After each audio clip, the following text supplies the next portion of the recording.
in the bottom of a tank can empty the full tank in 6 hours.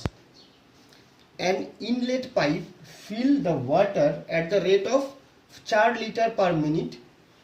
When the tank is full, the inlet is opened and due to the leak, the tank is empty in 8 hours. The capacity of the tank. হাতের লেখা তো খতরনাক হয়েছে, আর বলে লাভ নেই। যে যা লিখেছিস ভালো লিখেছিস। এর পরেরটা দেখাচ্ছি। এই অঙ্কটা বোঝাতে গেলে কি বলতে হবে আমার, যাক প্রথমে একটা ট্যাঙ্কি যেটাকে একটা ইনলেট পাইপ দিয়ে পূর্ণ হয়, আবার একটা লিক নিচে থাকে। এবার এই পুরো ট্যাঙ্কটা যখন শুধু শুধু ভর্তি থাকে তখন এই লিকের দ্বারা এই 6 ঘন্টায় খালি হয়ে যায়, তখন কোনো ইনলেট বা কিছু চলবে না। কিন্তু যদি এরকম সিচুয়েশন আসে যে ইনলেট পাইপ চলছে, ট্যাঙ্ক ফুল ছিল এবং লিক ওপেন ছিল, এরকম অবস্থায় 8 ঘন্টা সময় লাগে ট্যাঙ্কটা খালি হতে। যেটা 6 ঘন্টায় লাগতো সেটা 8 ঘন্টায় লাগে। তার মানে আমরা কি বুঝলাম, এই যে 2 ঘন্টা যে এক্সট্রা সময় লেগেছে লিকের, যেটা 6 ঘন্টায় খালি করে দিতে পারে, সেটা ডিউ টু দ্য পাইপটা যে জল ভর্তি করে যাচ্ছে ওর জন্য। ও কিছু এক্সট্রা পরিমাণ জল ভর্তি করেছে বলে 2 ঘন্টা সময় লিকের বেশি লাগছে।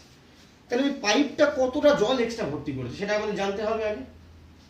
পাইপটা কি করে, 1 মিনিটে ভরে 4 লিটার, তাহলে 60 মিনিট ইন্টু 60 করলে 1 ঘন্টায় কতটা ভরে বেরিয়ে যাবে। পাইপটা চলেছে কতক্ষণ, 8 ঘন্টা লেগেছে খালি হতে, মানে 8 ঘন্টায় চলেছে, তাহলে 8 ঘন্টায় কতটা জল ভরে ইন্টু 8। এই পরিমাণ জল ইনলেট পাইপটা ফিল করেছে ওই ট্যাঙ্কের মধ্যে।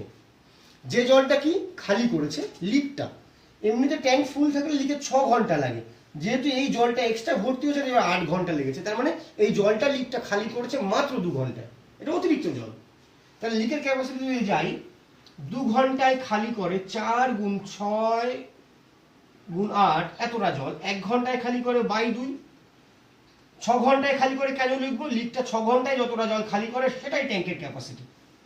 এখানে কাটাকাটি করলে আমরা কি পাবো, 24 ইন্টু 2400 240 5760 লিটার ট্যাঙ্কের ক্যাপাসিটি।